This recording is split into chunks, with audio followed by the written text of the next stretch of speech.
자, 하나님의 복된 말씀 사도행전 제5장 1절부터 16절까지 좀 깁니다. 한 절씩 나누어서 교독하시겠습니다.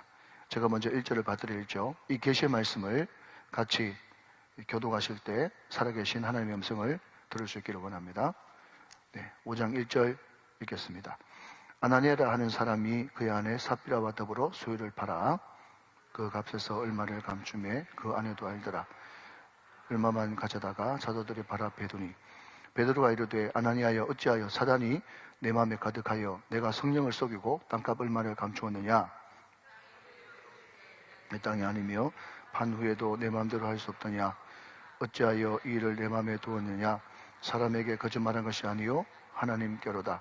아나니아가 이 말을 듣고 엎드려져 혼이 떠나니 이 일 듣는 사람이 다 크게 두려워하더라. 젊은 사람들이 일어나 시신을 싸서 메고 나가 장사하니라. 3시간쯤 지나 그의 아내가 그 일어난 일을 알지 못하고 들어오니 베드로가 이르되 그 땅 반값이 이것뿐이냐. 내게 말을 하니 이르되 예 이것뿐이라 하더라. 베드로가 이르되 너희가 어찌 함께 꾀하여 주의 영을 시험하려 하느냐. 보라 내 남편을 장사하고 오는 사람들의 발이 문 앞에 이르렀으니 또 너를 메어 내 가리라 하니 곧 그가 베드로의 발 앞에 엎드려 혼이 떠나는지라. 젊은 사람들이 들어와 죽은 것을 보고 메어다가 그의 남편 곁에 장사하니 온 교회와 이를 듣는 사람들이 다 크게 두려워하니라. 사도들의 손을 통하여 민간의 표적과 기사가 많이 일어나매 믿는 사람이 다 마음을 같이하여 솔로몬 행각에 모이고 그 나머지는 감히 그들과 상종하는 사람이 없으나 백성이 천송하더라. 믿고 죽기로 나아오는 자가 더 많으니 남녀의 큰 무리더라. 심지어 병든 사람을 메고 거리에 나가 침대와 요 위에 누이고 베드로가 지날 때에 혹 그의 그림자라도 누구에게 덮일까 바라고 예루살렘 부근에 수많은 사람들도 모여 병든 사람과 더러운 귀신에게 괴로움을 받는 사람들을 데리고 와서 다 나음을 얻으니라. 아멘, 아멘. 제가 최근 들어서 참 귀한 진리를 발견을 했습니다. 그래서 이것을 또 한번 나누고 싶은데요. 오늘 우리가 예배를 드리고 있지 않습니까? 그죠? 예배를 드리고 있어요. 이 예배 가운데 주인은 성령님이시죠. 성령님. 자, 여러분, 고린도후서 3장 17절 말씀 보면 우리가 참 좋아하는 찬양의 가사에 기본 베이스가 나오고 있습니다. 여러분, 이 찬양 아시죠? 주의 영이 계신 곳에 참 자유가 있다네. 그것이 성경 말씀에 나옵니다. 고린도후서 3장 17절 같이 한번 읽어봅시다. 시작. 주는 영이시니 주의 영이 계신 곳에는 자유가 있느니라. 여러분, 오늘 여기에 성령께서 주인이신데 성령께서 임하게 될 때 우리 안에 자유함이 넘친단 말이죠. 자유. 근데 여러분 보십시오. 자유라고 하는 말 속에 어떤 것이 포함되어 있죠? 뭔가 묶여있다라는 것이 전제되어 있죠.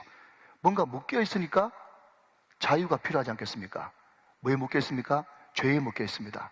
어디에 묶여있습니까? 두려움에 묶여있습니다. 어디에 묶여있습니까? 물질에 묶여있습니다. 어디에 묶여있습니까? 내 자존심, 내 자아에 묶여있습니다. 많은 사람들은 인정하든 인정하지 않든 다 어디에 묶여있는 존재예요. 그것이 전부인 줄 알고 말이죠. 왜 사람들이 돈에 묶입니까? 돈이 전부인 줄 알기 때문에 돈에 꽉 묶여있는 거죠.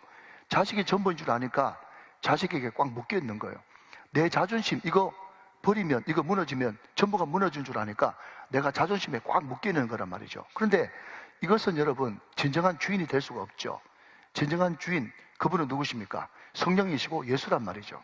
그런데 여러분, 그 예수가 올바르게 선포되어야 비로소 사람들이 참 진리, 참 주인께 눈이 돌아가지 않겠습니까? 그죠?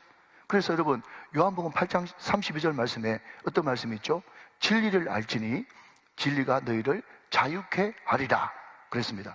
진리 대신 예수 그리스도, 그분이 딱 선포되어지면 말이죠, 이때까지 헛된 것에 묶여있고 헛된 것이 주인인 줄 알았던 모든 사람들이 예수를 만나고 예수를 들으니 믿음이 생기므로 내가 이때까지 묶였던 거 말고 참 진리가 저기 있네, 참 주인이 저기 있네 하면서 진리 쪽으로 눈을 돌리게 되고, 이것이 참 가치인 줄 아니까 이것을 꽉 붙드는 순간에 자기가 가지고 있는 모든 헛된 것들을 놓아버리는 역사가 일어난단 말이죠. 여러분, 이게 바로 진리를 알게 되면 진리가 우리를 모든 묶인 것에서부터 자유롭게 하는 능력이 있단 말이죠. 사랑하는 여러분, 오늘 이 예배 시간이 얼마나 중요합니까? 우리가 잘 아는 요한복음 4장 24절 말씀을 보시면, 자, 같이 읽읍시다. 시작. 하나님은 영이시니 예배하는 자가 영과 진리로 예배할지니라. 그랬어요. 여러분, 하나님께서 영과 진리, 성령과 말씀으로 예배하는 자들을 이처럼 찾으신다고 말씀하고 있거든요. 왜 이처럼 찾으시는가 하면, 이 예배 시간은 두 가지. 하나는 성령, 하나는 진리, 말씀 말이죠. 이 말씀이 선포되어지는 시간이 예배 시간인 것입니다. 그러니까 이 예배 시간에 선포되어지는 이 진리가 우리 마음 가운데 성령을 통해서 오시면 우리 마음 가운데 어떤 은혜를 받는다고요? 모든 묶인 것에서부터 자유하는 역사가 나타난단 말이죠. 그러니까 여러분, 오늘 이 예배 시간은 너무너무 소중한 시간입니다. 그러니까 이 시간은 가치 있는 시간이죠. 여러분, 가치 있는 시간이기 때문에 우리는 가치 있는 주님께 월십, 우리는 가치 있는 시간, 가치 있는 물질, 가치 있는 마음을 드리는 거예요. 그러면 하나님께서는 그 가치를 받으시고 그냥 너무 기분 좋다, 내 마음이 협족하구나, 그렇게 끝내는 게 아니라 가치 있는 그 주님께서 자꾸 예배하는 저와 여러분들에게 가치 있는 존재로 만들어 주신다는 것입니다. 그러니까 여러분, 우리가 존귀하게 되고 가치가 있어지려고 그러면 우리는 뭘 드려야 돼요? 자꾸 예배를 드려야 된단 말이죠. 그런데 여러분, 사람들이 고민을 합니다. 내가 예배 시간에 자유를 얻고 기쁨을 누리고 하는 것은 너무너무 좋은데, 여러분, 저와 여러분의 문제가 뭡니까? 계속 반복이 안 되고 지속이 안 된다는 것이 문제 아니겠어요? 그죠? 인정하십니까? 사랑하는 권사님, 집사님, 인정하시죠? 뭔가 좀 계속해서 지긋하게 반복하고 지속해야 뭔가 일을 이루어낼 텐데, 이것은 망고 불변의 진리 아니겠습니까? 목사님, 저는 반복이 안 돼요, 지속이 안 돼요, 꾸준함이 없어요 라고 이야기한다면, 여러분, 그까지도 예배 시간에 영과 진리, 성령께서 계속 힘을 공급해 주시면 우리에게 반복할 수 있고 지속할 수 있는 능력까지 공급하시는 것입니다. 여러분, 이 자리가 참으로 복된 자리인 줄로 믿으시기 바랍니다. 다시 한번요. 여러분, 우리는 뭔가에 묶여있는데, 우리가 예수를 제대로 못 만나면 뭔가에 묶여있어요. 아무리 부인하고 싶어도 부인할 수 없어요. 그런데 예배 시간에 선포되어지는 진리의 말씀 예수 그리스도, 그분이 나타나면 그분이 세상 무엇과도 비교할 수 없는 가치니까, 더 좋은 것을 발견한 사람은요, 여러분, 이런 말 있지 않습니까? 어찌 태양을 발견한 사람이 촛불에 연연하겠느냐? 들어보셨죠? 태양 대신에 주님을 만나면 촛불 되는 세상 것은 다 버리게 돼 있단 말이죠. 버리니까 진정한 자유가 임하는 거죠. 그러면 이 진리, 진정한 주인, 가치 있는 것을 발견했는데, 그 가치를 위해서, 여러분, 왜냐하면 그 가치는 눈에 보이지 않거든요. 여러분, 눈에 보이지 않은 것이 중요한 겁니다. 돈 눈에 보이지만 그것은 변하는 거예요. 오늘도 결국 아나니아와 삽비라 이야기가 나오는데, 하나님께서 돈에 연연하시겠습니까? 하나님은 돈에 연연하신 분이 아니에요. 왜냐하면 그것은 변하는 거거든요. 하나님은 회전하는 그림자도 없으신 분이거든요. 그것은 주님께서는 변하지 않는다 이런 뜻이에요. 하나님은 변하지 않는 것에 더 관심을 가지고 계십니다. 그것이 바로 영혼이죠. 믿으시면 아멘. 그래서 변하지 않는 진리 되신 예수 그리스도, 그분을 우리가 알았는데 눈에 안 보이니까 자꾸 흔들리고 반복성과 지속성이 없는 거예요. 그러나 여러분, 염려하지 마십시오. 예배하는 자에게 성령을 허락하십니다. 성령께서 우리 마음 가운데 오시면 그 성령이 우리를 하여금 눈에 보이는 것도 없고 손에 잡히는 것도 없고 귀에 들리는 것도 없어도 계속 그것을 향해서 쫓아갈 수 있고 달려갈 수 있는 힘과 능력을 성령께서 주십니다. 그 모든 것을 언제 공급하신다고요? 예배 시간에. 하나님은 영이시니 예배하는 자가 성령과 말씀으로 영과 진리로 예배할지니라. 오늘 하나님께서 기뻐하시는 예배자들 다 되시기를 주 예수 그리스도의 이름으로 축원합니다. 자, 여러분, 지금으로부터 500년도 훨씬 전에, 그때 루터, 칼빈, 쭌글리 이런 사람들이 종교개혁을 일으킬 때, 그때도 여러분 그림 잘 그리는, 또 굉장히 해학이 있고 유머가 있는 그런 사람이 있었겠죠? 여러분, 500년 전에 삽화, 만화 비슷한 것이 있는데, 거기에 어떤 만화가 있는가 하면 삼지창을 든, 여러분 저팔계 삼지창 아시죠? 삼지창 요렇게 이렇게 세 개 된 거, 삼지창은 있지 않습니까? 옛날에 그 뭡니까? 그 그릇을 이렇게 막 해가지고 이렇게 하는 것처럼 그 삼지창이 있는데, 그 삼지창을 가지고 마귀가 막 교회 지붕 위에 올라가가지고 막 그 교회 지붕을 막 찌르는 그림이 있어요. 그게 첫 번째 그림이야. 근데 두 번째 그림은 뭔가 하면 마귀가 그냥 교회 지목대기에서 그냥 막 이렇게 풍선을 말이죠. 코 풍선을 막 불면서 막 자고 있어. 두 가지 그림이 있어요. 이게 500년 전에 많아요. 그 사파인데. 그러면 사단이 막 깨어가지고 말이죠. 삼지창을 들고 막 교회를 막 공격하고 막 찌르고 이런 교회가 어떤 교회인가 하면요. 열심히 기도하고 열심히 예배 드리고 아멘. 우리 교회처럼 열심히 찬양하고 열심히 예배 드리고 매일마다 전도 나가고 막 부흥이 막 일어나고 그런 교회는 막 사단이 막 급해가지고 말이죠. 막 의시하면서 막 삼지창으로 막 찔러대는 거예요. 여러분, 우리가 생각할 때는 졸고 있는 교회, 나태한 교회, 게으른 교회, 그런 교회가 사단이 막 공격할 것 같죠? 아닙니다, 여러분. 사단, 죄송합니다. 그분도 바쁜 분이거든요. 그분도 바쁜 분이기 때문에 이미 자기 편으로 넘어온 사람한테는 관심을 안 갖죠. 이미 자기 편인데. 그런데 자꾸 자기 마음에 안 들게 자꾸 찬양 부르고 기도하고 예배드리고 전도하고 막 이런 교회, 부흥하는 교회는요, 어떻게 하든지 가만 놔두면 안 되겠다 싶어가지고 막 이간질을 하고 공격을 하는 거예요. 공격을 하는 거예요. 그게 500년 전에 만화 그림이더라고. 여러분 잘 들으십시오. 우리 교회가 성령 충만하고 부흥하고 모든 것이 잘 되고 전도도 되고 매일마다 세 가지 등록하고 그런다고 해가지고 사단이 우리 교회를 공격 못하겠구나 생각하면 큰 오산이에요. 착각입니다. 우리 교회가 더 부흥하면 더 부흥할수록 여러분 사단은 절대로 휴전 없습니다. 사단은 중간에 쉬는 거 없어요. 그 착각하지 마십시오. 영적 전쟁할 때 가장 착각하는 것은 뭔가 하면 내가 잠시 쉬는 동안에 사단도 쉴 거다 이렇게 생각한다는 말이죠. 절대로 그놈은 휴전이 없습니다. 우리가 쉴 때 뒤통수 치는 놈이 사단인 거예요. 또요, 여러분, 때린데 또 때린 놈이 사단인 거예요. 아픈데 또 건드린 놈이 사단인 거예요. 그러니까 우리는 늘 깨어서 등불을 꺼지지 말게 해야 되는 것이죠. 여러분, 제가 왜 이 사단 이야기를 먼저 꺼내는가 하면 말이죠. 여러분 보십시오. 우리가 사도행전 2장의 오순절에 성령의 불이 붙었죠. 여러분, 놀라운 복이 일어났죠. 한 번 설교에 5,000명, 한 번 설교에 3,000명 막 회심하고 돌아오는 그런 역사가 일어났지 않습니까? 자, 여러분, 이미 답 다 가르쳐 드렸으니까 여러분이 대답해 보십시오. 자, 한 번에 3,000명, 5,000명 막 부흥하고 서로 사랑하고 하나 되고 말이죠. 유무상통하고 그런 역사가 막 일어나는데 사단이 가만히 강 건너 불구경하고 있겠어요? 아니면 미친 듯이 달려들겠어요? 미친 듯이 달려든단 말이죠. 미친 듯이 달려들어요. 미친 듯이 달려드는 것을 여러분 좀 고급스럽게 단어로 바꾸면 뭔가 하면 찬물을 팍 끼얹어본단 말이죠. 찬물을 팍 끼얹어버려요. 그런데 여러분, 그 초대교회 한참 부흥하고 잘 되고 있는데 찬물을 확 끼얹은 사건이 뭡니까? 아나니아와 삽비라 사건이라. 여러분, 이것을 바깥으로 그냥 외면상으로 보면 말이죠. 허허이! 아나니아와 삽비라 집사님 헌금하다가 죽었대. 여러분, 이게 바깥으로 드러난 사실입니다. 여러분, 그냥 딱 깨놓고 이야기할게요. 여러분, 자기 수입에 11조도 잘 못 드리는 이 세상에 자기 재산을 팔아가지고 얼마를 감췄는지 모르겠지만은 예를 들면 여러분 50% 감췄다고 치십시다. 그러면 여러분 전 재산 팔아가지고 50% 드린 거잖아요. 따라오고 계시죠?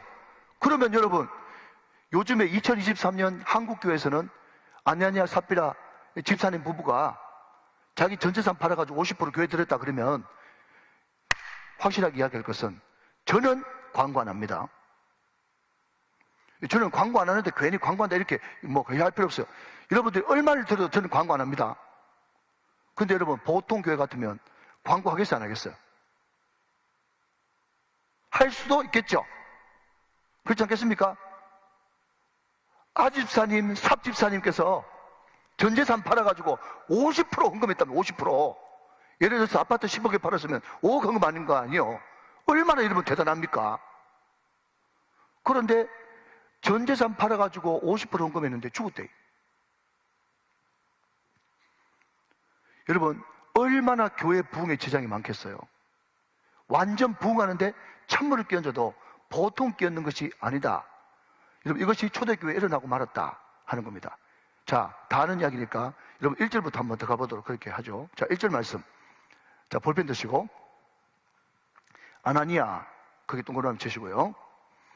여러분, 아나니아라고 하는 단어의 뜻은 하나님은 은혜로우시다, 내지는 하나님은 자비로우시다, 이런 뜻을 가지고 있어요. 이름 뜻 좋죠? 그죠? 네. 아나니아라 하는 사람이 그의 아내 삽비라, 여러분 삽비라 동그라미 하시고, 여러분 삽비라는 어떤 뜻을 가지고 있는가 하면 보석, 이런 뜻을 가지고 있어요. 이름 뜻 좋죠? 보석. 그런데 이것을 의역해서 아름답다, 이렇게 바꿀 수도 있어요. 이름의 뜻은 하나님은 은혜롭고 자비로우시다, 또 보석, 아름다움, 이런 뜻을 가진 아나니아와 삽비라 부부가 있었습니다. 그런데 그 둘이가 더불어 소유를 팔았어요. 자, 여러분, 이 더불어라고 하는 말도 한번 주목을 한번 해보시죠. 더불어. 자, 여러분 저를 한번 보십시오. 잠깐 한번 이런 언급하고 합시다. 여러분, 제가 아까 참 실례되는 말이지만, 저는 아무리 큰 헌금 받아도 나는 소개 안 한다고 이야기했어요. 제 믿음이니까요. 그리고 저희 아내는 말이죠, 헌금에 대해서 참 많이 열려있는, 참 좋은 사람입니다. 그래 되다 보니까 만약에 제가 재산도 없지만 재산 팔아가지고 하나님 앞에 드린다 그러면요, 제 집 사람은 너무너무 감사한 일이라고 감사할 거예요. 이게 사실이니까 여러분 저는 숨길 필요는 없지 않겠습니까? 그런데 보통 일반적으로 여러분, 저는 높아지고 그 사람은 디스하는 건 아닙니다. 근데 일반적으로 어떤 남편이 와가지고 우리 집 팔아가지고 하나님 앞에 바칩시다, 그러면 아내가 더불어가 되겠어요? 정신 차려요. 지금 애 대학 들어가야 되고 지금 시집 장가 보내야 되는데 무슨 집을 팔고 땅을 팔고 그런 설득 소리예요 하면서, 여러분 경상도 말로 깔치 뜯기겠어요, 안 뜯기겠어요? 굉장히 위험하죠. 근데 여러분, 제가 이야기하고 싶은 것은 뭔가 하면 더불어 팔았습니다. 혼자 판 게 아닙니다. 그러니까 이게 바깥으로 볼 때는 경건의 모양을 엄청나게 갖춘 거예요. 여러분 잘 따라오시면 좋아요. 자, 그런데 2절 말씀, 자 볼펜 드시고, 그 값에서 밑줄 얼마를 감춤해, 밑줄 그으시고요. 그의 아내도 알았어요. 자, 그 다음 또 밑줄 긋습니다. 얼마만 가져다가 사도들의 발 앞에 두니. 자, 중요한 것은 얼마를 감춤해. 여러분, 얼마를 감춤해, 이 감춤해라고 하는 단어에 한 번 더 줄건대서 동그라미 한번 해보시기 바랍니다. 감추었어요. 3절입니다. 베드로가 이르되 아나니아야, 어찌하여 사단이 내 마음에 가득하여 내가 성령을 속이고 그 다음 땅값 얼마를 감추었느냐, 그게 네모해시기 바랍니다. 자, 들어보십시오. 여러분, 그 맨체스터 하면 여러분 생각나는 게 뭐예요? 맨체스터 유나이티드 생각나죠? 맨체스터 시티 축구팀 생각이 나는데, 오늘 우리 교육자들하고 새벽에 무슨 이야기를 하는데, 갑자기 차 타고 가는데 그냥 우리 교육자님들끼리 이야기하는 게, 오늘 새벽에 어떻게 됐어요? 이야기 하더라고요. 난 새벽에 무슨 큰 부흥이 일어난 줄 알았어요. 그런데 보니까 축구 이야기를 하더라고. 하여튼 누가 한지 모르겠지만 졌다며. 아무튼 졌답니다. 근데 맨체스터 하면요, 저는 맨체스터 대학이 생각나는데, 거기에 맨체스터 대학의 유명한 신학자인 F.F. 브루스라고 하는 사람이 있어요. 근데 이 사람이 사도행전 주석을 했는데, 이 사람 주석이 너무너무 명쾌합니다.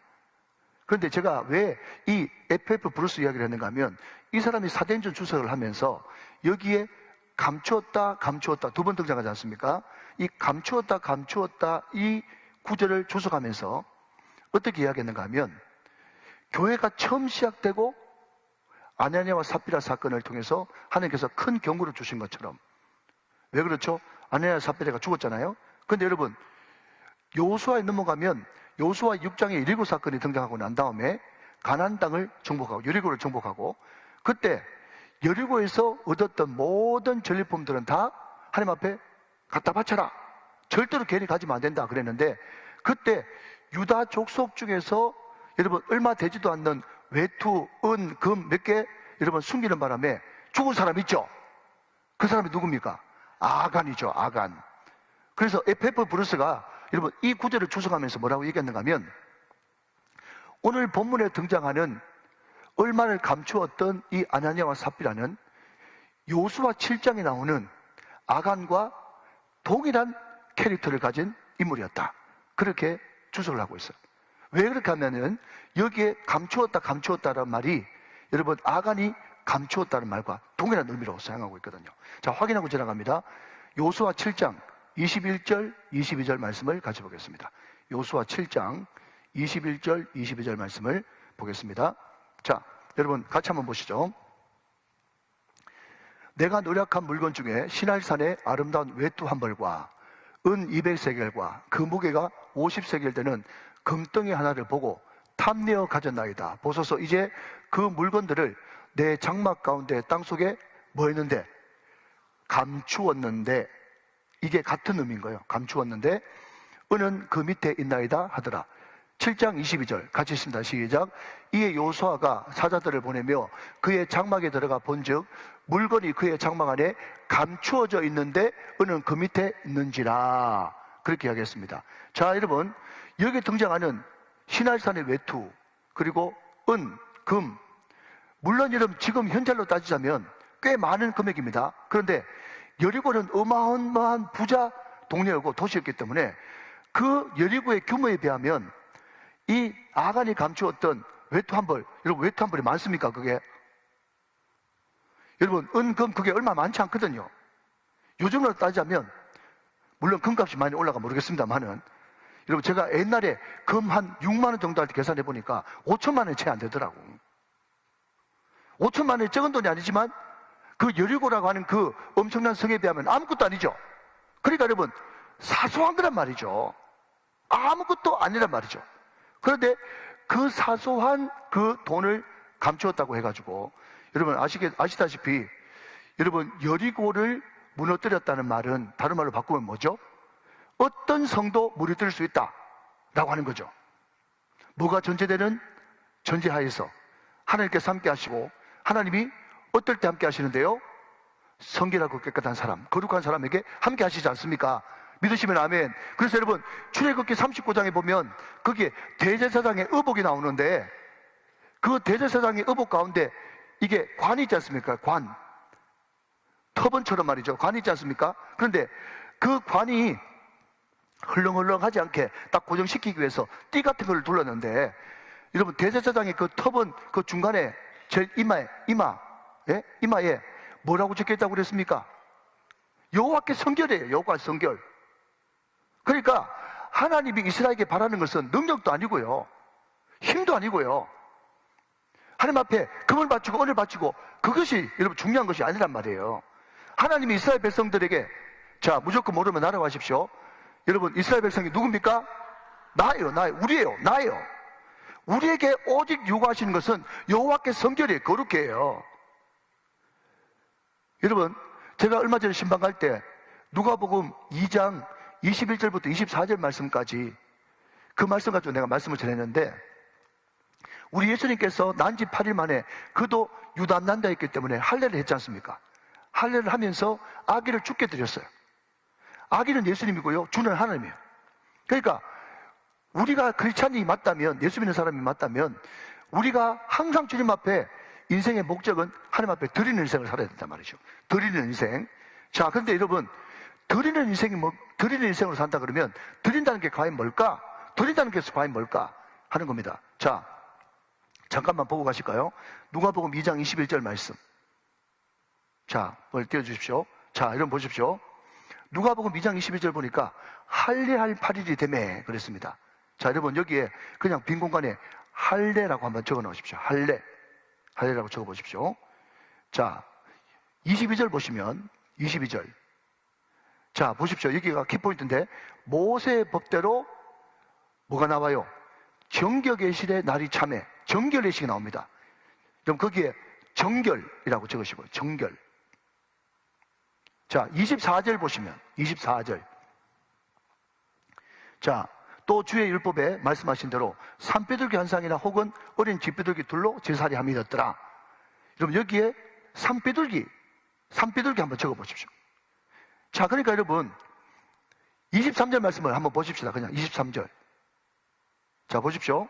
이는 주의 율법에 쓴 바 첫해 처음 난 남자마다 주의 거룩한 자를 하리라 한 대로 아기는 누구죠? 예수. 왜냐하면 누가복음 2장에 예수의 나심 이렇게 되어 있거든요. 아기 예수님을 죽게 드렸어요.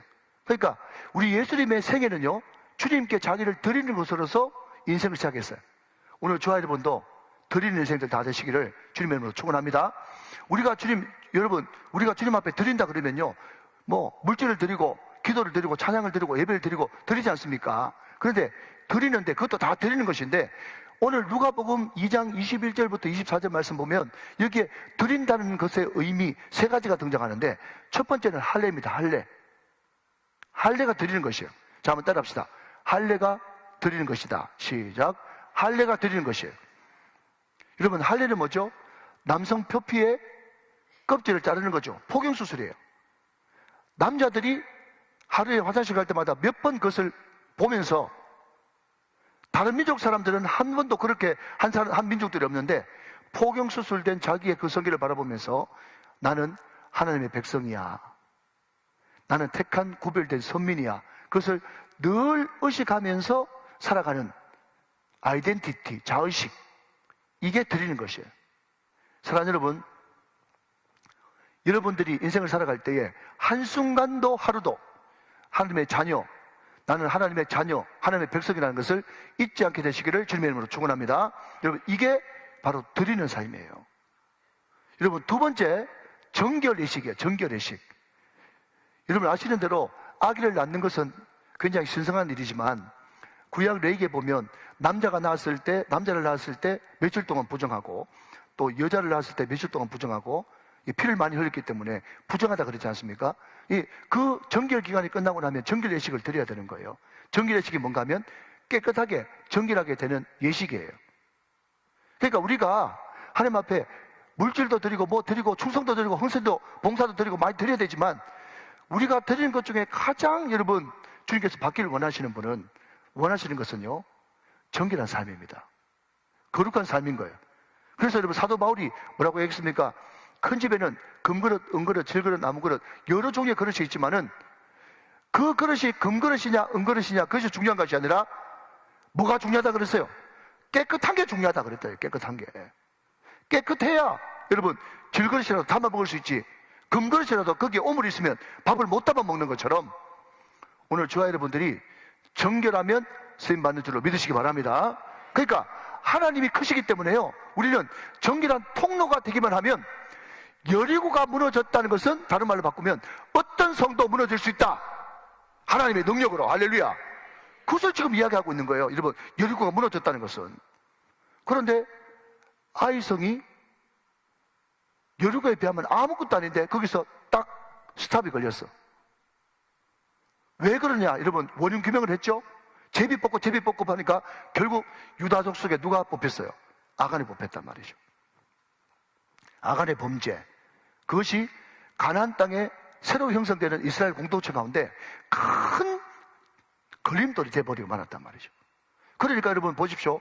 아간의 범죄와 오늘 아나니아와 삽베리아의 범죄가 일맥상통하지 않습니까? 그리고 거기에 결정적인 단어가 어떤 단어라고요? 감추매 하는 것입니다. 그러니까 여러분 보십시오. 하나님은 말이죠, 우리가 바깥으로 보이는 행동에 주목하는 것이 아니라 그 마음 중심이 어떠냐, 그 태도가 어떠냐, 할렐루야, 그 마음의 진심이 어떠냐, 이게 하나님 앞에 바라는 것이에요. 하나님이 기대하고 바라는 것이란 말이에요. 그 진심이, 그 마음이 하나님 앞에 깨끗하지 못하고 바르지 못하면 하나님은 절대로 그를 쓸 수가 없는 거예요. 자, 그러면 이런 의문이 들지 않습니까? 그러면 그 아집사님하고 삽집사님하고 왜 그런 짓을 했을까? 여러분, 자, 상식선에서 여러분 한번 대답해 보셔야 돼요. 만약에 이 아집사님하고 삽집사님이 집을 팔았어요. 만약에 집을 10억 받았다고 치십시다. 그런데 베드로한테 와가지고 하는 말이 뭔가 하면, 이번에 우리 집이 팔렸는데 내가 그냥 애들 공부도 시켜야 되고 또 시집장가도 보내야 되고 또 새로운 사업도 해야 되고 하니까 내가 주님 앞에 1,000만 원밖에 못 드리겠네요, 아니면 100만 원밖에 못 드리겠네요, 목사님 죄송합니다, 그렇게 해가지고 하나님 앞에 바쳤다 그러면 죽었겠습니까? 여러분, 이 대답 안 하면 제가 못 나가면 진도 못 나갑니다. 만약에 여러분 정직하게 내가 이것밖에 못 드리겠는데 죄송합니다 하면서 그냥 진정으로 자기 마음을 내놨으면 아내나 삽비라가 죽었겠습니까? 절대로 안 죽죠. 만약에 여러분 하나님이 그런 분이라 그러면 우리가 예수를 믿을 수가 없죠. 그럼 왜 죽었냐? 왜 죽었냐? 뭐 때문에? 그러면 하나님 진심 바라시는데 그러면 아나니아와 삽비라 마음 가운데 진심 아닌 진실 아닌 뭐가 있었냐? 그걸 한번 살펴보자 하는 겁니다. 자, 여러분 앞장으로 넘어가서 사도행전 4장 32절부터 한번 보기를 시작하겠습니다. 32절 말씀, 4장 32절. 믿는 무리가 한 마음과 한 뜻이 되어. 자, 여러분 거기에 밑줄 그으십시오. 믿는 무리가 한 마음과 한 뜻이 되어. 이게 주님께서 너무너무 바라시는 것입니다. 유무상통보다 여러분 주님께서 더 바라시는 것은 성령 안에서 교회가 한마음 한뜻 되는 것인 줄로 믿으시기 바랍니다. 한마음 한뜻 되는 것을 주님께서 바라신단 말이죠. 자, 모든 물건을 서로 통용하고 한마음 한뜻 되니까 이런 현상이 발생하는 거예요. 모든 물건을 서로 통용하고 자기 재물을 조금이라도 자기 것이라 하는 이가 하나도 없었어요. 자, 그 다음 33절 중요합니다. 사도들이 큰 권능으로 주 예수의 부활을 증언하니. 자, 여러분 예수의 부활을 증언했어요. 이것을 두 글자로 바꾸면 복음을 증거했단 말이죠. 복음을 증거했는데 그 복음의 말씀을 듣고 어떻게 반응하느냐. 그 다음 무리가 큰 은혜를 받았습니다. 할렐루야. 예, 사도들이 큰 권능으로 복음 전하니까 거기 있는 모든 초대교회 무리들이 큰 은혜를 받았어요. 큰 은혜를 받았습니다. 자, 34절. 그 중에 가난한 사람이 없으니 이는 밭과 집 있는 자가 팔아 그 판값의 값을 가져다가. 자, 은혜 받으니까 큰 권능으로 전한 말씀에 은혜 받으니까 자발적으로, 그러니까 여러분 헌금의 가장 큰 줄기는 자발이에요. 자발적으로 사도들의 발 앞에 두매 35절 읽고 있습니다. 그들이 각 사람의 필요를 따라 나눠줍니다. 그랬습니다. 저를 한번 보십시오. 여러분 오순절날에 각지에 흩어져 있던 디아스포라가 예루살렘에 몰렸죠. 그게 성령 강림했죠. 그게 그 많은 사람들이 큰 은혜를 받았죠. 그러니까 거기에 여러분 절기 지키러 온 사람들이 여기가 좋사오니 하면서 그게 다 머물러 있어 버렸단 말이죠. 이 사람들은 잠시 절기 지키러 온 사람들이지 거기 이사 오거나 눌러 앉으러 온 사람이 아닙니다. 그런데 수만 명의 사람들이 은혜 받고 거기에 눌러 앉아 버리니까 예루살렘이 인산내리를 이룬 거예요. 그러니까 여러분 이 나그네들, 그냥 절기 지키러 와가지고 눌러 앉은 사람들, 그 사람들을 누가 먹여 살렸는가 하면 예루살렘 성도들이 그 사람들을 먹여 살린 겁니다. 뭐로? 집 팔고 밥 팔고 자기 소유 다 팔아가지고 은혜 받으니까 자발적으로 누가 시킨 것도 아닙니다. 하나님이 시킨 것도 아니고 그냥 감동 주신 거지. 사도들이 헌금하라고 강요한 것도 아니에요. 그런데 이 사람들이 자발적으로 은혜 받아가지고 사도들 발 앞에 두고 사도들은 그 사람들 먹고 또 자고 하는 그런 것들을 다 공급했단 말이죠. 그 중에 누가 있었는가 하면 여러분 36절 봅니다. 36절. 구브로에서 난 레위족 사람이 있으니, 이것을 한마디로 말하자면 별로 뭐 대단한 사람도 아니다 이렇게 보면 돼요. 이름이 누굽니까? 이름이 요셉이에요. 여러분 다시 묻습니다. 바나바의 본명이 뭡니까? 요셉이에요. 오늘 처음 한 분도 계실 거예요. 바나바는 별명입니다. 예, 바나바는 별명이에요. 이름은 요셉이에요. 사도들이 일컬어 바나바라. 왜 바나바라 했는가 하면 위로의 아들이라. 이 사람이 위로를 많이 했던 모양이죠. 그러니까 한마디로 다른 말로 바꾸면 사도들한테 칭찬 많이 듣는 신실한 분이셨어요. 근데 그 이유 중에 하나가 37절에 나옵니다. 37절 같이 읽어봐요. 시작. 그가 밭이 있음에 팔아 그 값을 가지고 사도들의 발 앞에 뒀어요. 그러니까 여러분 이 바나바가 사도들이 큰 권능으로 복음 전하는 소식을 듣고 큰 은혜를 받아가지고 자기 소유를 팔아가지고 사도들 발 앞에 두는 모습을 누가 봤다는 겁니까? 아집사님하고 삽집사님 본 거예요. 사도들이 그 요셉 보고 뭐라고 별명 지어줬어요? 위로의 아들이다. 바나바라고 이름 지어줄 만큼 그 사람이 공동체 가운데, 교회 가운데서 존귀함을 받고 칭송을 받으니까 아집사님이 하는 말이 우리도 한번 팔아볼까? 이래 됐단 말이죠. 일종의 시기심 내지는 비교식 내지는 질투심이죠. 그런데 성령을 속였어요. 하나님을 속였어요. 그러니까 여러분, 이 아집사님하고 삽집사님이 얼마를 값주고 얼마만 가지고 나왔다라고 하는 걸 보니까 그 마음 가운데 어떤 마음이 있다는 거예요? 내가 이렇게 좀 속인들, 내가 돈 양으로 보면은 바나바 집사보다 내가 더 많이 드리는데, 내가 얼마를 감췄다고 해서 이만큼 많이 드리는데 하나님 알겠어? 성령님 알겠어? 사도 알겠어? 교회 알겠어? 입니다. 내가 이렇게 하는 거 하나님도 모른다 생각하니까 이 사람 은혜 받은 사람이요? 은혜 받은 사람 아니요? 은혜 받은 사람 아닙니다. 가짜예요. 자, 여러분, 이렇게 자꾸 이야기하는 것을 보면서 목사님이 설교하시는데 딱딱 들어맞네 하지 말고 니한테 딱딱 들어맞으세요. 교회 안에 여러분 가짜 은혜 받은 사람이 너무 많다는 거예요. 경건의 모양은 있으나 경건의 능력은 부인하는 자니, 모양은 똑같이 여러분 헌신하고 똑같이 충성하는데 그 마음속에 은혜가 없어. 가짜 은혜야. 받은 은혜가 없어.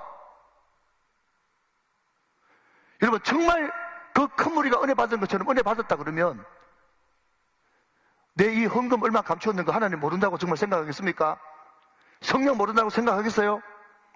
정말 사도들이 모른다고 생각하십니까? 설사 모른다고 할지라도, 여러분, 사도들은 모른다고 할지라도 하나님은 절대로 속일 수 없다. 그것을 인정하는 사람이 은혜 받은 사람이요. 믿으시면 아멘. 여러분, 하나님이 다 아신다는 이야기가 많이 등장합니다만은, 자, 성경 한 구절 보고 가실게요. 시편 139편 1절부터 4절 말씀까지. 자, 봅니다.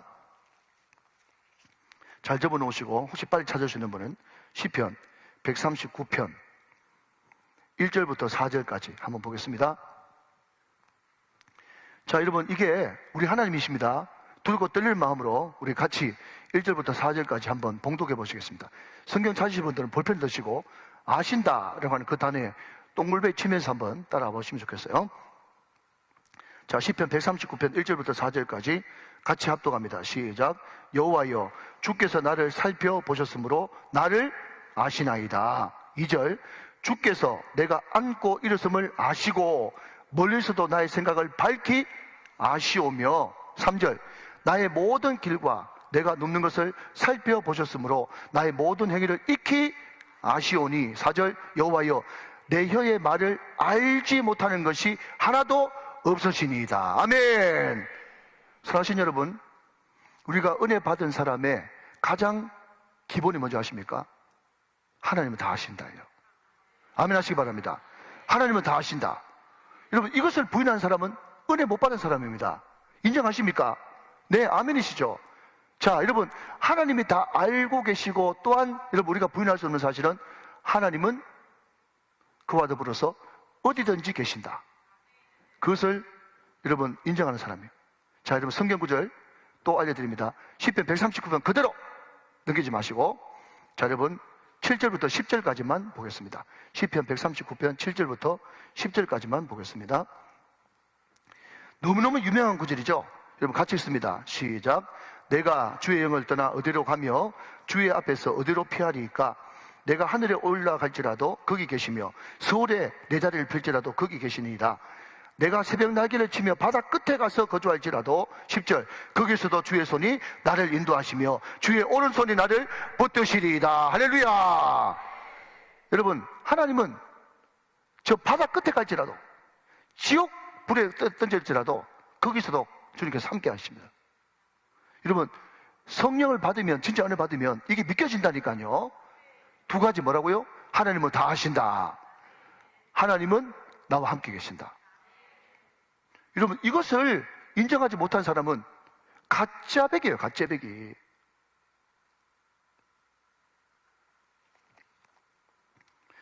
아나니아와 삽비라가 얼마를 값주고 얼마만 가져온 그 이면 속에 은혜를 못 받으면서 가짜 믿음 가지고 존경을 받고 싶은 거예요.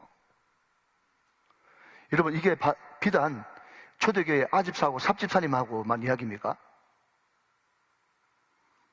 얼마나 한국교회 그런 사람들이 많습니까? 이게 한국교회를 병들게 하는 것이죠.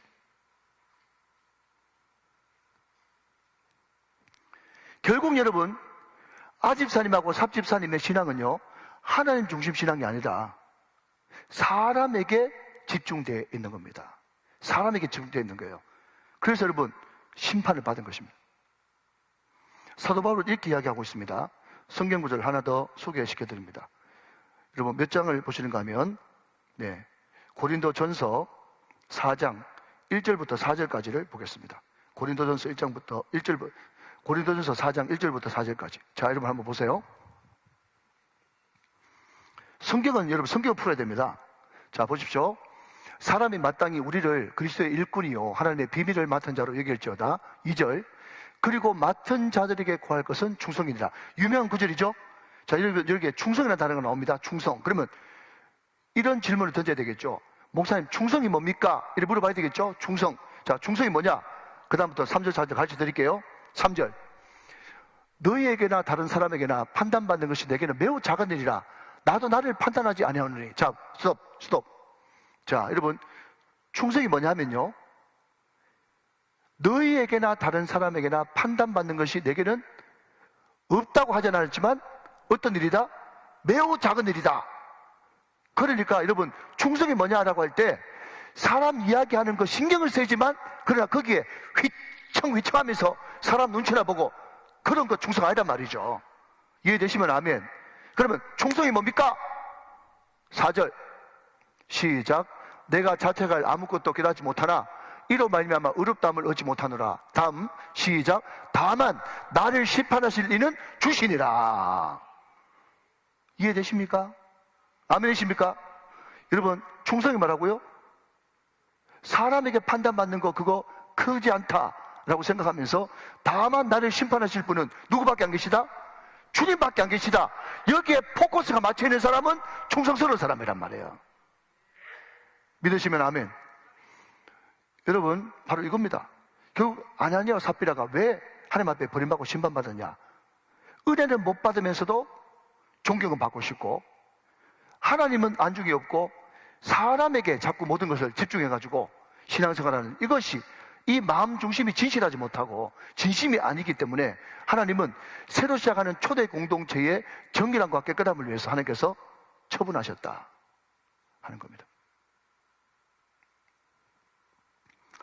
오늘 저와 여러분에게 큰 울림과 찔림이 되시기를 주 예수 그리스도의 이름으로 축원합니다. 하나님이 여러분 돈에 관심 없습니다. 여러분, 우리 교회 헌금 안 나와도 저는 이것을 타협할 마음이 없습니다. 하나님 돈에 관심 없어요. 돈보다 더 중요한 시간에 관심 있고 영혼에 관심 있고 우리 마음 중심에 관심이 있습니다. 마음 중심이 주님을 향하는 사람이 헌금 안 하겠습니까? 시간 드리는 사람이 물질 안 드리겠습니까? 영원하신 하나님 인정하는 사람이 여러분 거기에 여러분 돈 몇 푼에 여러분 흔들리겠습니까? 그랬잖아요. 제가 1억 안 드려도 100만 원 드려도 하나님 내가 형편이 안 되고 믿으면 안 되고 이밖에 못 드립니다 그러면요 얼마든지 주님을 용납하시는 분이세요. 믿으시면 아멘. 여기 여러분 제가 그렇다고 헌금하지 안 하지 마세요 이런 여러분 농담 쓰고 싶은 마음이 하나도 없어요. 이건 100% 팩트입니다. 아나니아와 삽비라는 여러분 성령을 속이고 하나님 속이는 거 보니까 사도들이 그렇게 큰 권능으로 복음 전했는데도 은혜 못 받은 사람이었어요. 은혜 못 받으니까 그런 짓을 하는 거예요. 사람만 눈에 보이니까. 자, 여러분 같은 맥락인데 자, 여러분 4절 말씀 한번 보십시다. 4절 말씀. 땅이 그들을 쓸 때에는 내 땅이 아니며 판 후에도 내 마음대로 할 수 없더냐. 어찌하여 이를 내 마음에 두었느냐. 사람에게 거짓말한 것이 아니요 하나님께로다. 그럼 여기에 거짓말, 거기에 동그라미를 한번 쳐보십시오. 자, 여러분 들어보십시오. 여러분 4절 말씀이 좀 이렇게 어렵게 이렇게 풀어놨는데 쉬운 말로 이런 말입니다. 네 땅 네 가지고 하는 거 누가 뭐라 그랬냐? 네가 네 땅 팔면서 왜 하나님 속이냐? 지금 그 이야기를 하고 있는 거예요. 여러분, 제가 지난번에 샤머니즘 이야기하면서 우리나라는 반만 년 동안 그 무속문화 샤머니즘에 있었기 때문에 마치 물과 공기처럼 샤머니즘이 묻어있다. 그래서 어떤 종교학자들은 심지어 우리나라의 대표적인 종교가 기불천, 기독교, 불교, 천주교지만 이 세 종교 다 합쳐가지고 한 종교밖에 없다. 그 종교는 샤머니즘이다 할 정도로 기독교에도 불교에도 천주교에도 샤머니즘적인 요소가 엄청나게 많이 들어가 있어요. 그게 우리의 불행이에요. 안타까움이고. 그런데 여러분, 오늘 방금 등장하는 이 거짓말이라고 하는 이 단어도 우리는 정말 역사의 뼈아픈 고난 가운데서 우리 민족한테 그냥 자연스럽게 그게 스며든 우리 민족의 어떻게 보면 아픔입니다. 제가 어느 책을 보니까 왜 우리나라 사람들이 지금은 많이 좋았음에도 불구하고 여러분 서양 사람들은요 그 사람이 거짓말했다 그러면 완전 아웃입니다. 우리는 7개 범했다 그러면 완전히 아웃인데 서양 사람들은요 한때 실수로 회개하면 인정해 줍니다. 그런데 어떤 리더든지 간에 거짓말하면 완전 끝장입니다. 서양 같은 경우는 그게 제일 나쁜 거로 생각해요. 왜 거짓말을 그렇게 나쁘게 생각하는가 하면 사단이 거짓의 아비거든요. 그러니까 거짓은요 출처가 어딥니까? 사단. 그러니까 사단한테 미혹됐다고 생각하기 때문에 이 사람이 회개하지 않으면 시인하지 않으면 거짓말했다 그러면 이 사람은 그때부터 그냥 원스트라이크 아웃이에요. 자, 그런데 여러분 왜 우리 민족이 이렇게 거짓말을 잘하는가 하면 어떤 사회학자가 분석하기를 우리는 일제강점기 36년을 겪어왔고 또 군사 독재 시절을 우리가 보내왔지 않습니까? 그런데 여러분 생각해 보십시오. 근데 일본 순사가 어떤 독립군을 여러분 잡으러 왔어요.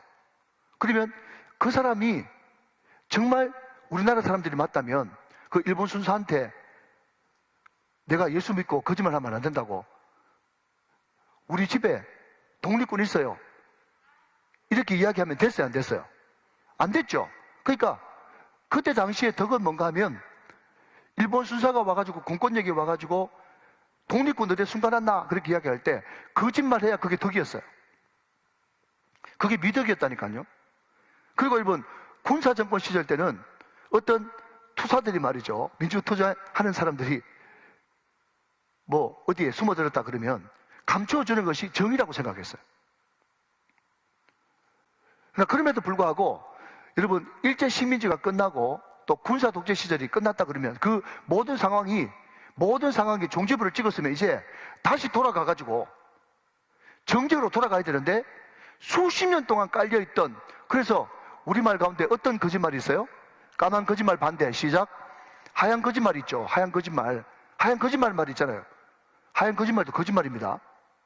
그런데 교회 다니는 사람들도 예수 믿는다고 하면서도 슬쩍슬쩍 그냥 재밌으라고 사람 속이고 그래서 저는 우리 믿는 사람들이 가장 정신을 차리고 깨어있을 때가 4월 1일이라고 봐요. 여러분 재미로 엉뚱한 소리 이제 거짓말 하지 마세요. 여러분 그거 굉장히 안 좋은 겁니다. 제가 한 이야기를 실제로 있었던 이야기를 해줄게요. 어떤 목사님이 지나가는 그런 차도 없고 또 자기도 마음이 급해가지고 불법 유턴을 했어요. 이건 실제로 있었던 일입니다. 불법 유턴하면 큰일 나잖아요. 여러분 중앙선 넘었으니까.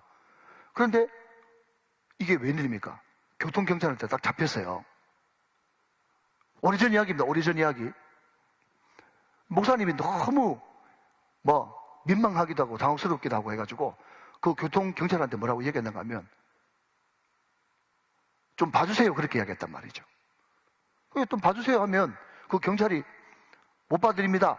법대로 집행하겠습니다. 이렇게 하면 되는데 그 경찰이 또 그딴을 기본적으로 하는지 네 알겠습니다. 쌍그릇 끊어드릴게요 하면서 그냥 원래는 옛날에 거기 하면 7, 8만 원 돼야 되는데 2만 원짜리를 하나 끊어가지고 주더래요. 그래 자기는 그냥 2만 원짜리 해가지고 아이고 다행이다 오늘 웬일이냐 1000만 다행이다 하면서 그냥 보지도 않고 그냥 자기 안주머니에 집어넣는데 한 달쯤 지나니까 그 교회 당연 장로님들이 모여가지고 막 쑥덕쑥덕 하면서 큰일 났다는 거예요. 그래가지고 보니까 장로님들 얼굴이 옛날 얼굴이 아니야. 급기야 거기 장로님들이 목사님 좀 보자고 그러더래. 그래서 갔더니 그 범칙금 날라온 스티커 날라온 거 있지 않습니까? 그걸 딱 꺼내더니 목사님 여기에 대해서 해명 좀 해주십시오 하면서 당연들이 쭉 둘러앉아가지고 마치 검찰처럼 말했죠. 목사님 여기에 대해서 해명 좀 해주십시오 하면서 떡 내미는데 보니까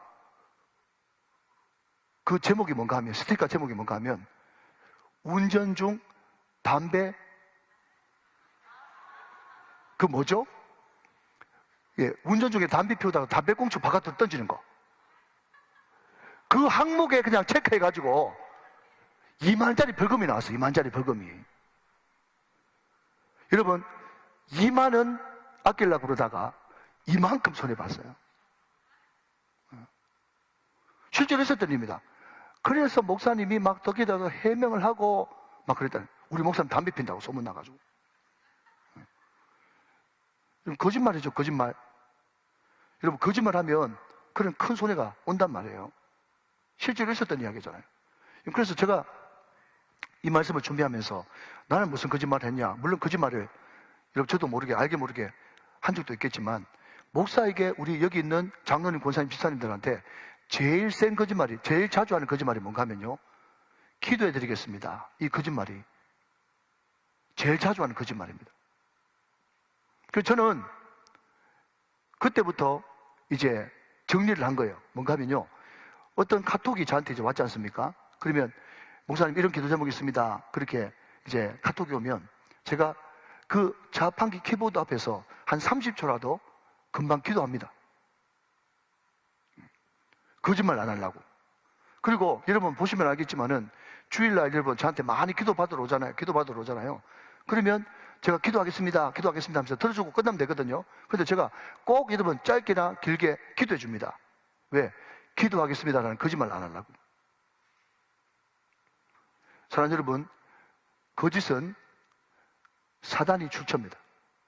오늘 이 말씀을 잘 기억하면서 우리 마음 가운데 홀이라도 있는 그런 거짓말, 또 습관적으로 포장하는 거, 그리고 물타기 하는 거. 제가 말씀드렸죠. 여러분, 사실하고 정직은 다릅니다. 사실, 아브라함이 자기 아내를 누이라고 이야기했습니다. 누이 맞아요, 안 맞아요? 누이 맞아요, 안 맞아요? 맞죠? 근데 그게 정직한 겁니까? 정직은 뭡니까? 나의 누이면서 나의 아내입니다. 그게 정직한 거죠. 근데 사단은 말이죠. 그 순간을 모면하기 위해서 거짓말은 아니잖아. 사실은 사실이잖아. 이런 것을 가지고 자꾸 우리를 속인단 말이죠. 여러분, 그 대표적인 게 뭡니까? 선악과죠. 눈이 밝아집니다. 사실입니다. 맛도 있습니다. 향기도 있습니다. 그러나 그거 먹으면 죽었습니다. 그게 정직한 거예요. 그러니까 자꾸 사실을 가지고 이거 거짓말이고 사실은 사실이잖아. 그게 여러분 사기꾼들이 하는 짓이란 말이죠. 이해되시면 아멘.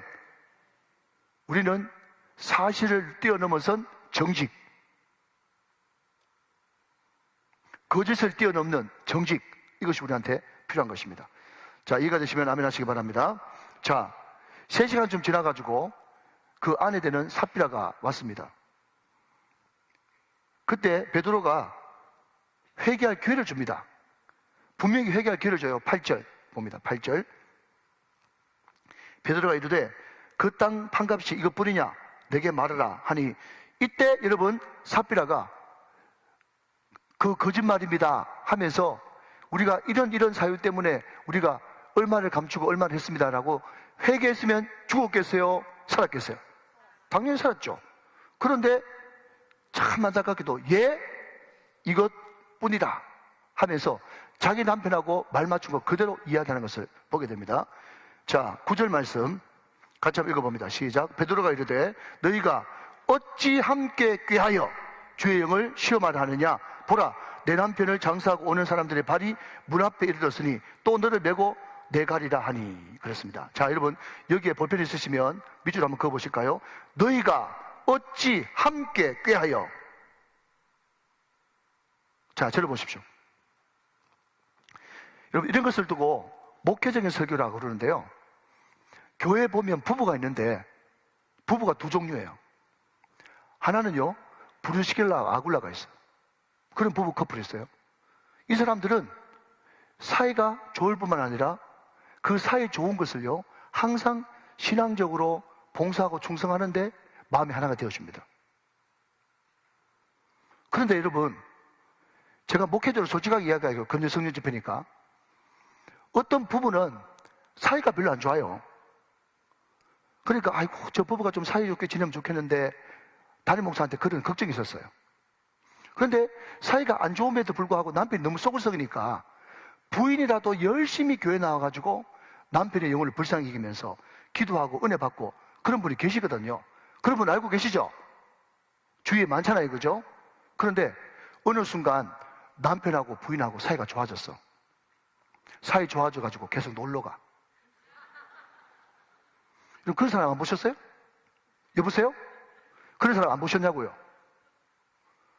그러니까 그런 사람들 보면 말이죠. 아, 저 아나니아와 삽비라 영이 지금 흐르는구나. 그 생각이 드는 겁니다. 사실 여러분, 부부가 사이가 좋대 브루스겔라와 아굴라 부부가 되시기를 주님의 이름으로 축원합니다. 아나니아와 삽비라가 되면 큰일 난단 말이에요. 예배, 기도, 선교 여기에 집중하는 부부가 브루스겔라와 아굴라 부부고, 사이 좋아져가지고 여러분 이거 보십시오. 어쩜 그렇게 환상의 콤비인지 둘 다 완전 딱 하나가 돼가지고 너희가 어찌 함께 주의 영을 쏘겠느냐 그렇게 이야기하고 있잖아요. 이게 큐티야, 큐티. 자, 그런데 말입니다. 중요한 것은 그 초대교회 때 그렇게 열심히 있고 헌금 많이 한 그 사람들이 죽었으면 교회가 큰 시험에 들어가지고 난리 났을 것 같은데 어떤 일이 벌어지느냐 한번 보시기 바랍니다. 자, 여러분 5절 11절 한번 보겠습니다. 5절 11절. 아나니아가 이 말을 듣고 엎드려져 혼이 떠나니 이를 듣는 사람이 다 크게 두려워하더라. 자, 밑줄 그으십시오. 다 크게 두려워하더라. 밑줄 그으시고요. 자, 11절로 넘어갑니다. 11절. 온 교회와 이 일을 듣는 사람들이 다 크게 어떻게 했다고요? 두려워하니라. 그랬습니다. 자, 여러분 저를 한번 따라해 보실까요? 포버스. 시작. 포버스. 여기에 두려워하다라고 하는 이 단어가 포버스라고 하는 단어를 씁니다. 근데 이 포버스가 어떤 뜻을 가지고 있는가 하면, 만약에 예를 들어서 이스라엘과 애굽에 큰 전쟁이 일어났습니다. 근데 이 이스라엘이 애굽하고 비하면 완전 계란으로 바위치기예요. 근데 계란으로 바위치기인 이 전쟁에 나갈 때 나가기 직전에 병사들의 마음, 이게 포버스예요. 이해되십니까? 그러니까 여러분, 그 전쟁에 나갔다 그러면 어떻게 되는 거예요? 죽는 것이 뻔할 뻔하지 않습니까? 그러니까 그 전날 밤에 얼마나 두렵겠어요. 지금 우크라이나의 그 청년들이 얼마나 두렵겠습니까? 그때 그 벌벌 떨리는 그 두려움, 이게 포버스예요. 포버스. 그 두려움이 그 교회 가운데 임했단 말이죠. 근데 이것은 하나님을 경외함에서부터 나오는 두려움입니다. 여러분, 우리 교회 가운데 이것이 회복돼야 되는 거예요. 다시 한번, 우리 교회 가운데 이것이 회복돼야 되는 거예요. 물론 하나님은 사랑의 하나님이고 인자하시고 자비로우시고 은혜가 풍성하신 하나님이지만, 그와 동시에 균형을 이루기 위해서는 하나님이 얼마나 지극히 두려우신 분인지, 우리는 큰 전쟁 나가기 전에 두렵고 떨리는 그런 마음을 하나님 앞에 코람대오로 가지고 있어야 된단 말이죠. 하나님이 초대 교회 공동체를 만들어 주시기 전에 먼저 그 마음 가운데 이 경외감, 두려워하는 마음을 먼저 주셨단 말이죠. 자, 그 결과 어떤 일이 벌어지느냐? 자, 여러분 12절 말씀 보십시오. 사도들의 손을 통하여 민간의 표적과 기사가 많이 일어나매 믿는 사람이 다 마음을 같이하여 솔로몬 행각에 모이고, 그 나머지는 감히 그들과 상종할 사람이 없으나 백성이 칭송하였다. 자, 여러분, 잘 믿는 사람과 상종하지 않는 사람 딱 갈라집니다. 분리되어져요. 분리되다, 이것을 구약적인 용어로 두 글자로 바꾸면 시작. 거룩. 거룩. 할렐루야. 거룩이에요, 거룩. 거룩이 임한 거예요. 자, 여러분 이야기만 하고 이제 말씀을 마치겠습니다. 자, 저를 보십시오. 여러분, 미국 1차 대각성 운동의 주인공은 조나단 에드워드였습니다. 이 사람이 어디서 목회를 했는가 하면요, 외할아버지 교회를 물려받았어요. 조나단 에드워드가. 잘 들어보십시오. 그런데 자기 외할아버지는 굉장히 바리새인적이고 율법적이고 형식적인 사람이었습니다. 위선자죠, 한마디로 말하자면. 그런데 조나단 에드워드가 보니까 이건 영 아닌 것 같아요. 그래가지고 거짓말하고 위선하는 그 사람들 조나단 에드워드가 수찬 정지 6개월을 시켰어요. 치리한 거죠. 권징을 한 것입니다. 그 모습을 보면서 자기 외할아버지 목사님이 주도가 돼가지고 조나단 에드워드의 불신임 투표를 합니다. 그때만 해도 남자만 투표할 수 있는 때였거든요. 그때 여러분 제가 조사를 해보니까 총 몇 명이 참석했는가 하면 230명이 거기에 동참을 했는데 23명만 찬성하고 나머지 210명은 우리는 조나단 에드워드 목사님 싫다 이래가지고 불신임해가지고 그 조나단 에드워드 목사님이 기가 막히게 자기 외할아버지 교회에서 어릴 때 담임 목사를 부임받다가 23년 목회했는데 쫓겨났어요. 분리됐습니다. 분리됐어요. 그런데 여러분, 조나단 에드워드가 그 23명 소수, 이사야서로 말하자면 거루터기, 남은 자 붙들고 여러분 불같은 말씀을 전가하는데 그 사람들이 떼굴떼굴 뒹구는 역사가 일어나는데 이 조나단 에드워드 목사님의 대표적인 설교 제목이 뭔가 하면 진노하는 하나님 손에 있는 죄인들. 예, 역사적으로 유명한 설교입니다. 다시 한번요. 진노하는 하나님 손에 있는 죄인들이라고 하는 제목의 설교인데 이 설교가 얼마나 문장력이 탁월했으면 지금도 미국의 중고등학생 교과서에 실리는 그런 역사가 벌어졌어요. 자, 여러분 내용을 잠깐만 소개해드립니다. 길지 않으니까 들어보십시오. 지금 온 세상이 지옥불에 타고 있다는 거예요. 하나님께서 은혜를 우리에게 부어주셔서 붙들어 주셨기 때문에 우리가 죽지 않고 여기에 살아있다는 거예요.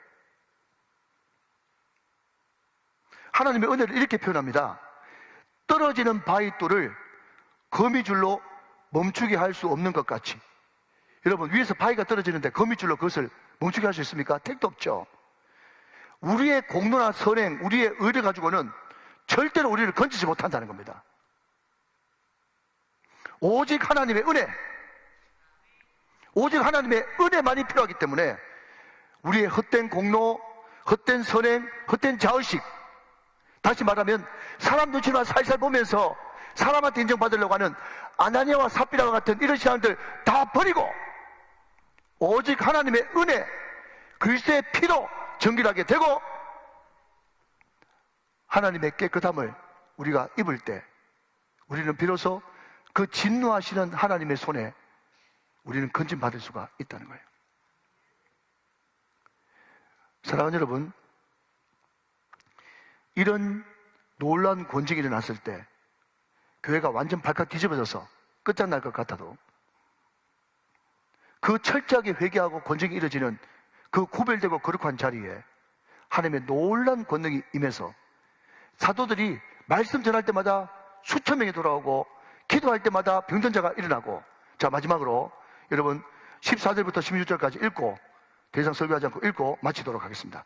14절부터 16절까지. 자, 우리 인간적인 생각에는 아나니아 삽비라 죽으면 교회 완전 큰일 날 줄 알았죠. 끝장날 줄 알았죠. 그런데 그 이후에 어떤 일이 벌어지느냐, 큰 목소리를 읽고 마치겠습니다. 시작. 믿고 주께로 나오는 자가 더 많으니 남녀의 큰 무리더라. 심지어 병든 사람을 메고 거리에 나가 침대와 여위에 누이고 베드로가 지나갈 때에 혹 그의 그림자라도 누구에게 덮일까 바라고 16절 예루살렘 부근에 수많은 사람들도 모여 병든 사람과 더러운 귀신에게 괴로움을 받는 사람을 데리고 와서 다 나음을 얻으니라. 할렐루야. 하나님은 우리와 다르십니다.